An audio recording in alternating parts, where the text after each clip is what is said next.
to the Prophecy Club. We're going to talk about what's really going on, especially in our government and the world today. But we're going to talk about it today from a spiritual standpoint, and I'm going to start by playing a short clip by our president. What's going on now is the single greatest scam in the history of American politics. The Democrats want to take away your guns. They want to take away your health care. They want to take away your vote. They want to take away your freedom. They want to take away your judges. They want to take away everything. We can never let this happen. We're fighting to drain the swamp, and that's exactly what I'm doing. And you see why we have to do it. Because our country is at stake like never before. It's all very simple. They're trying to stop me because I'm fighting for you, and I'll never let that happen. So President Trump says that the Democrats are trying to destroy our country. Whichever way you want to put it, that's really what they're doing. All right, now let's just get off the saddle here for just a minute. Let's just stop and think. Why would a group of people in America want to destroy this nation? Oh, because we want to form a world government. Yes, that's part of it. Because we want to see communism rise and we want to see the beast come in. Yes, absolutely, positively, that's part of it. But today I want to look at it a little deeper. I want to look at it from a spiritual standpoint. Why is it that Democrats are so angry and so hateful and come after Donald Trump the way they do? Yes, it's because that 120 or 130,000 of them are about to be arrested. But again, not today. Today, I want to look at it and talk about it from a spiritual standpoint. And I'm going to read this scripture, then we're going to think about it. Revelation 12:10. And I heard a loud voice saying in heaven, now is come salvation and strength, and the kingdom of our God, and the power of his Christ. For the accuser of our brethren is cast down, which accuse them before God day and night. Now, this is said in the middle of the tribulation. This is said when Lucifer is cast out of heaven. This is when he's cast into the earth, and all kinds of trouble starts in the earth, and knows that it hath but a short time. But we're not going to get into the prophecy part today. Instead, let me read this part again. For the accuser of our brethren. Accuser of our brethren. What's that mean? The accuser of our brethren is cast down. Okay, yeah, we get it. Lucifer's cast out of heaven. There was a war in heaven. Michael and his angels fought against the dragon, and the dragon fought, and the prevailed not, neither was their place found any more in heaven. Okay, fine. Yeah, we got that. Okay, Lucifer's cast out. But let's go back to what it's saying. For the accuser of our brethren is cast down, which accused them before God day and night. If you want to understand politics, you have to understand that verse. If you want to understand the fall of America, if you want to understand what's really going on from a spiritual standpoint, you got to understand that, which accuse them before God day and night. I know some people think, oh, well, Lucifer's already been cast down. Well, if that's true, then how come we have so much trouble in the world today? Because he's still in heaven. He is standing before God accusing their brethren. He's an accuser of the brethren. Now, hang on to that word accuser for just a minute. Accuser. Okay, so what does Lucifer do? That means all the time, all he does is stand up before God, a God that made the heavens and the earth and the things that therein are, and the earth and the things that therein are, and the sea and the things that are there. And he made it all, and he made it with love. And Adam and Eve were supposed to choose love and supposed to choose the tree of life, and all of this would have never happened. And so Satan constantly sticks his finger in the eye of God, you might say. He is there before God all the time, and he is pointing at us, me, you, all of the people out there that walk on God's laws. See, because God is trying to say, I love you. I made you to be loving and to obey my laws. And so the Lucifer is up there constantly pointing out every time we break one of them. See there? They don't want to have just one wife. Instead, they want to have many wives. They don't want to obey the laws of other men. They want to do what they want to do. They don't want to love each other. They want to kill each other. They want to beat each other up. Every time we are doing something wrong, Lucifer is there before God saying, see there, they don't love you. They don't respect you. They don't believe in you. They don't believe in your laws. They don't accept your son. They don't accept his blood. That's what he does, which I think I said, which is part of what brought this all up. I said on a broadcast a few days ago that I don't criticize other brothers and sisters in the Lord that name the name of Jesus. And the reason is because I don't want to be an accuser of the brethren. I look at it like this: God does not need my help correcting and criticizing and whatever he needs to do to his own. Based upon the criticism and the correction and that I have received, I know he is quite capable of correcting his own. He does not need my help. So I just don't do it. Now, there's a few times in private conversations where I've got their promise they're not going to release it, or a promise in an email to a very close friend. I've made a comment to steer them away from some ministries that I think are problems, but I don't do it. Now, Leslie, oh, that's a different story. She's a prophet, and part of her call is to do exactly that, to expose darkness within the body of Christ. So that's the reason she's made, 14 DVDs all on error in the church, which are awesome, which, by the way, if you haven't got them. But as a prophet, that is her job, is to expose error in the church. Whereas me, as an apostle or pastor, whatever you want to call me, I don't accuse the brethren. Now, let's talk about this in relation to politics. Okay, so why is it we see Nancy Pelosi attacking Trump every time she possibly can? Just about like this Adam Schiff, I've never seen. Matter of fact, I told somebody the other day, I think Adam Schiff is about the biggest and best liar I've ever seen in my life. This guy can look you straight in the eye, not blink, and lie through his teeth. And it's just a matter of time before everyone knows he's lying. It's kind of like I heard one time about Hillary. This was when she was running for president. I heard we can now tell when Hillary is lying, and that is when her lips are moving. Well, that's pretty much true with Adam Schiff, too. Just a constant liar, which, by the way, liars shall have their part in the lake that burns with fire and brimstone. So, yeah, we don't want to be a liar. Okay, so anyway, back to what we're pointing. So why do they attack Donald Trump?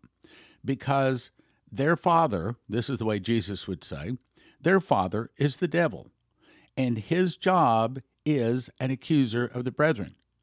And the reason we see the Democrats, and we call them Democrats, the left, and by the way, why do we call them the left? Okay, because Jesus sits on the right hand of God, and everything right hand has to do with good and right and righteous.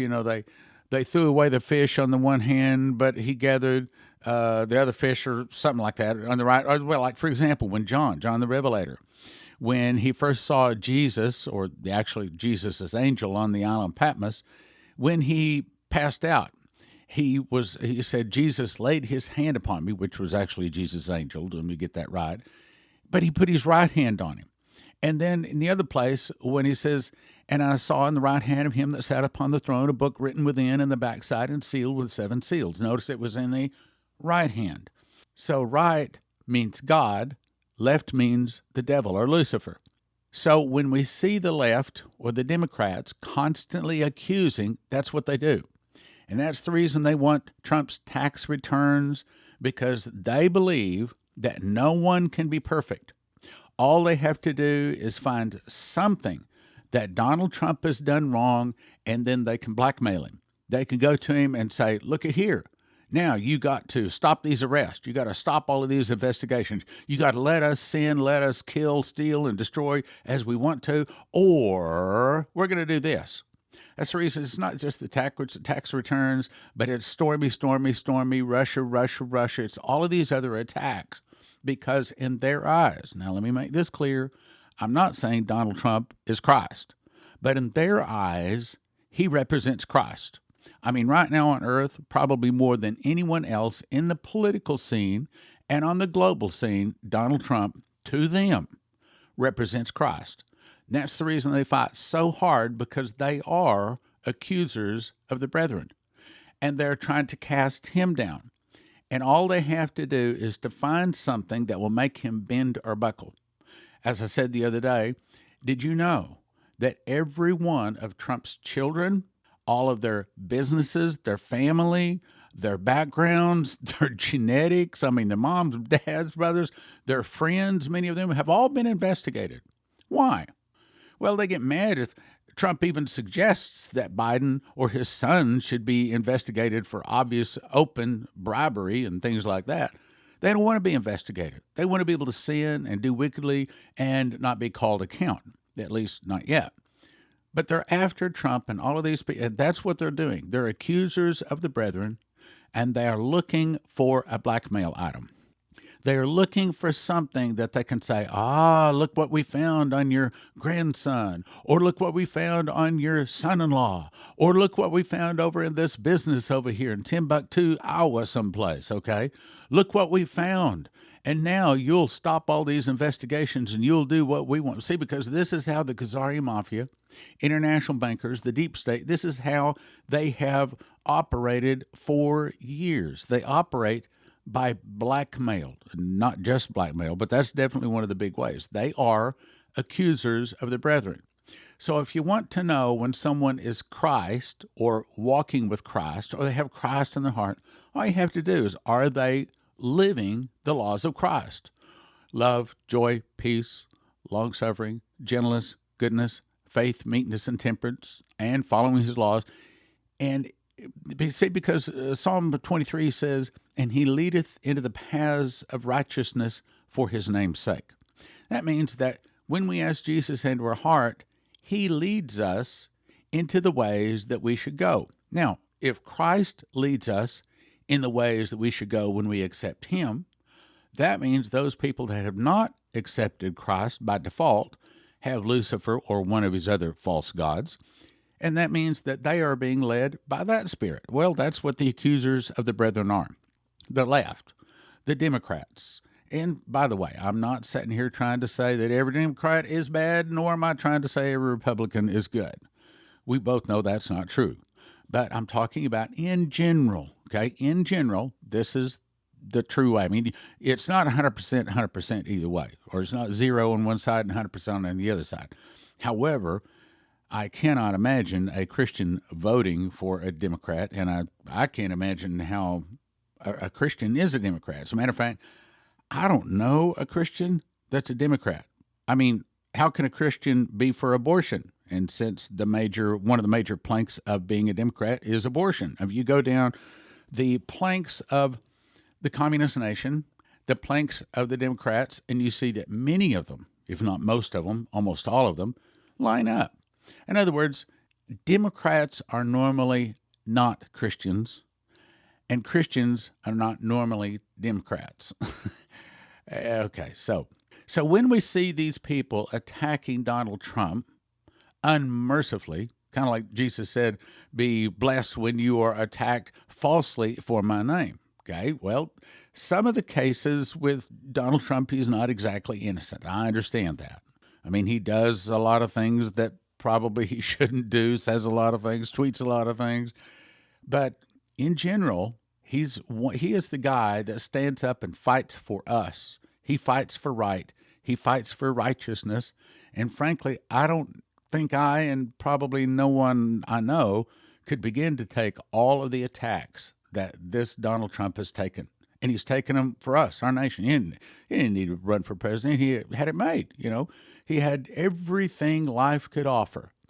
But instead, he laid it all down to go out and fight for America. So I think that's great. Anyway, back to accusers. So when they're attacking him, what they're really doing is they're trying to attack Christ. And yes, we can say if they can pull down Trump, they can pull down America. If they pull down America, they can pull down the good part of the world, and then they can get their new world order up. They can get the beast and the Antichrist, the false prophet, whatever you want to call it. They get all of that up. Yes, I understand all that. But today, I want you to see it from the spiritual standpoint.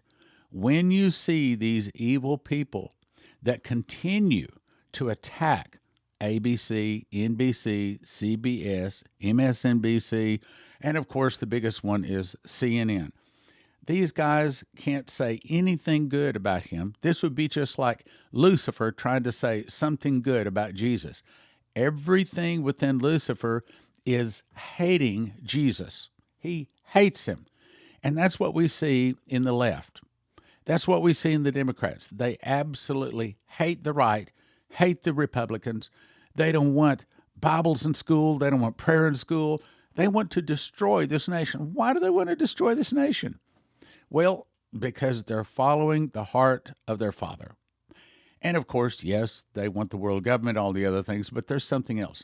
Now let's kind of change directions here a little bit, but it's more like it's really an example of what I'm talking about. Just pulled this off of the HalTurnerRadioshow.com website. Headline, Covert Intel from California Democratic Party, their, quote, surprise national plan. Fits in with what we've been talking about. It says the source for this story is very high up in the California Democratic Party. If you want to know how high up, this person orchestrated the play that got rid of Bernie, parenthesis, remember the day before the California Party. The party declared Hillary the nominee because she was going to lose to Bernie in California and could not go on campaigning with a stain like that, at least not with any credibility, parenthesis. My other source is actually in one of the three big cable news networks. Yes, think MSNBC, ABC, CBS, CNN, one of those. And is high up enough to get all of the talking points weeks in advance. Let me read that again. That's important. Is high up enough to get all of the talking points weeks in advance, meaning that the Democrats, my opinion, are far more organized as a team than the Republicans. Because, as a matter of fact, the Christians tend to be not too organized and not too unified. You know, we kind of follow the Spirit of God, and that means that a lot of times we're just like sheep wandering over the side of the mountain. High up enough to get all the talking points weeks in advance to direct, distribute, and implement them. This source also has direct access to the debates and the debate questions. Remember when Hillary and Trump were doing their debates? Remember I made a whole radio program talking about how she must have got the questions in advance? And I gave various clips to show how you can't be that smooth unless you knew the questions in advance. Well, turns up she really did have the questions in advance. And this is proving to us that, yes, questions are given to places like CNN in advance and, of course, to the competition, okay? To the debates and questions, and is very tight with the party. The point is, I know that they are credible and in the know, and they confirmed the following. Oh, listen to this. Biden, they say, is not going to make it. He has been very disappointing from the start, and his situation is going to get more complicated. None of the other Democrats are strong enough to raise the needed funds or do what they have good chances in the general election if they got nominated. Bernie is done and won't make it. Okay, so hang on, let's just talk a second. I've been talking to my wife and some other close people, and I think you probably would agree, you've thought this too.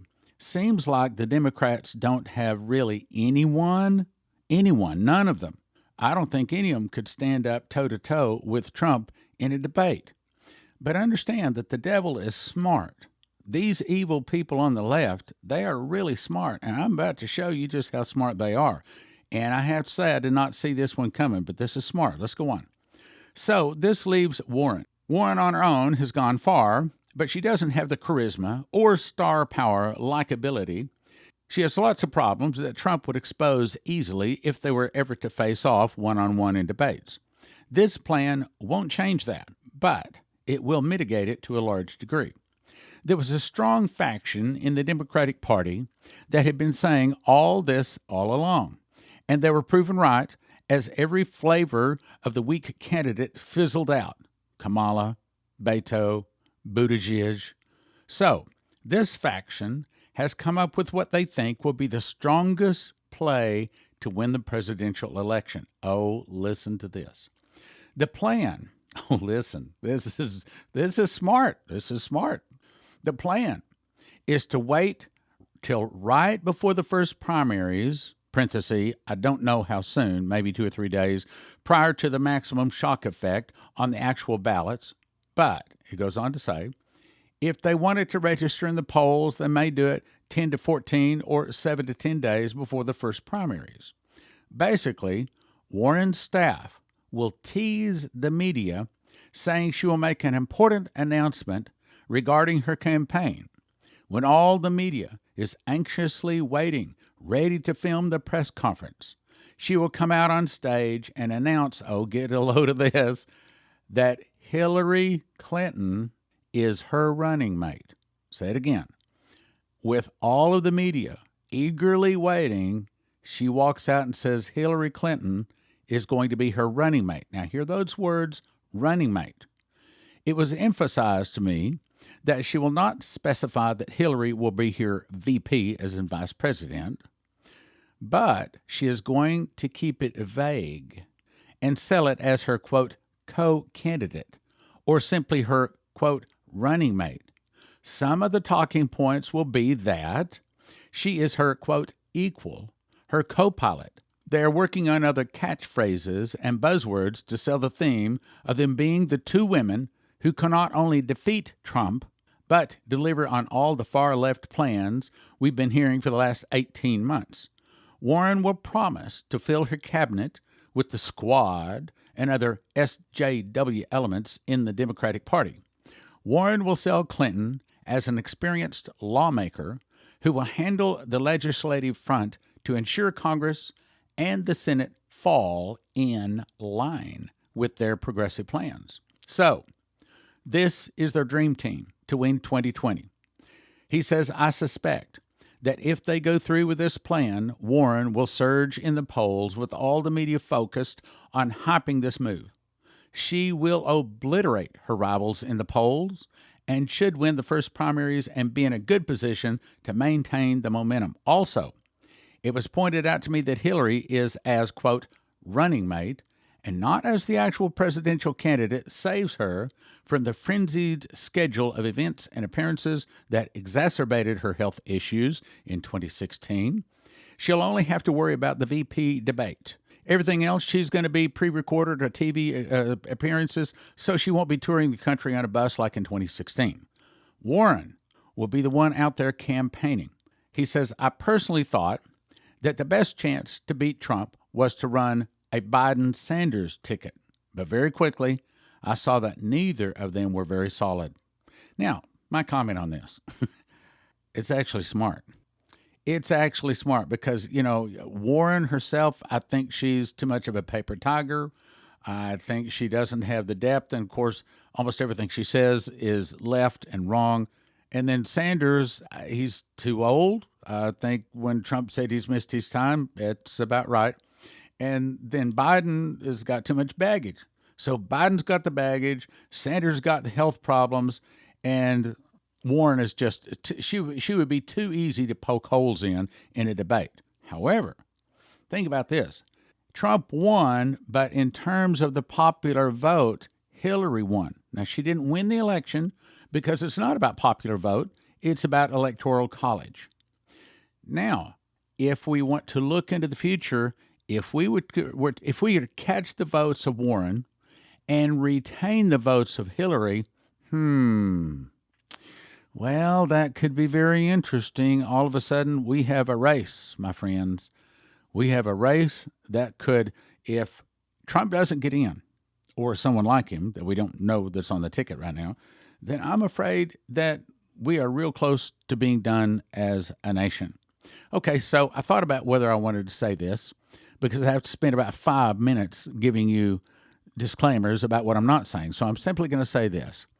Please do not quote me wrong. I'm not setting a date in what I'm about to say. But I can see that the arrests probably will take place October or at least the latter part of this year. And then the candidacy gets rolling next year. And then we see Netanyahu is not in control of Israel. And it's very possible that early to mid next year, probably around the time of the counting of the Omer, which I haven't looked up right off the top of my head, we could very easily see that now Israel does give the Palestinians a state. We could very easily see that right after the election, if Trump wins, the left is mad and wants to riot. And if Trump doesn't win, then the right is angry because of what the left is going to do. Either way, we could see an internal revolution start in early 2021. In 2017, I memorized the book of Revelation. God showed me a single word, first fruits, is a secret door found in Revelation and Leviticus. When linked together, the end-time events can be placed in chronological order. For the first time, we can know what feast Jesus returns on, the feast for the judgment seat of Christ on the great white throne, the feast upon which the wheat is resurrected, and on the day the New Jerusalem comes down to earth. And even though I've been in Bible prophecy for 40 years, I freely admit to you that I knew nothing that is revealed in this book supernaturally. So you probably know nothing that is in this book. One prophetic word said, there is a lock that I have put over a word in the book of Revelation that I'm going to open unto you.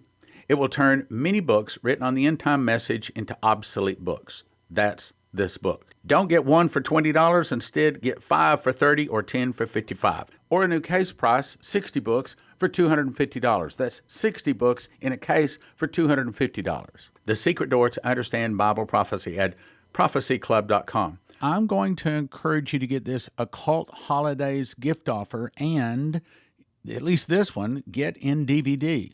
The reason I say is because one of these days the internet is going to go away, and if you don't have the DVDs, you won't have the information. So we put together 6 DVDs, 5 titles, valued at $160, all for a gift of just $40. That's less than $10 a DVD. First one, What's Wrong with Halloween? Dr. Jack Clooney is a ranking authority on Satanism, witchcraft, white supremacy, and other forms of occult and occult activity. He helped investigators from the FBI, CIA, OSI, Border Patrol, and dozens of police and sheriff organizations across America in occult-related crimes. The average Christian has no idea of the influence of the occult in crimes. America's Occult Holidays by Doc Marquis. Doc was raised in an Illuminati family, trained as an Illuminist, and attained the rank of Master Witch, 3rd degree. He has been a Christian since 1979 and appeared on and consulted for The Oprah Winfrey Show, The Geraldo Vera Show, Hard Copy, Inside Edition, Unsolved Mysteries. He reveals how all American holidays are designed to be used as an occult numerical pattern originating from the Illuminati. Discover the real truth behind the popular holidays like Christmas, Easter, Halloween, Valentine's Day, May Day, and other traditions of men, and learn the truth behind occult practices like trick-or-treat and May Day. Occult Holidays Revealed by Stephen Dollins. Stephen is an ex-Satanist high priest of the Church of Satan. He reveals the truth and the true origins behind Christmas, Easter, Halloween, and the world's most celebrated holidays, including is Christmas, the real birth of Jesus? Is Easter celebrating the resurrection of Christ? And what is the hidden agenda behind Halloween? The Occult in Your Living Room, also by Stephen Dollins. Stephen exposes the subtle devices used to infiltrate the homes of Christians and non-Christians alike to lure the young and the old into the practice of witchcraft and Satanism. Discover the evil truth behind today's crazes like movies, video games, and role-playing fantasy games. These devices initiate our children into the world of the occult by making evil appear to be cute, such as Teletubbies, Pokemon, and others. Vampires and werewolves, real or fake. Bill Schneblin was a voodoo priest, Wiccan high priest, 2nd degree member of the Church of Satan, a New Age guru, occultist, channeler, 90th degree Mason, and a Knight Templar, vampire initiate, and member of the Illuminati. Due to the increased media exposure of vampires, werewolves made to appear seductive, many people are becoming intrigued with evil. All 6 DVDs, 5 titles, $160 value, all for a gift of just $40 at prophecyclub.com. It's called the Occult Holidays Gift Offer, and if you order by October 25th, you'll get it in the lower 48 states by Halloween. That's the Occult Holidays Gift Offer. 6 DVDs, 5 titles, gift of $40 at prophecyclub.com. Prayerfully consider supporting the Prophecy Club with your gifts of support. We would not be here without your prayers and generous financial support.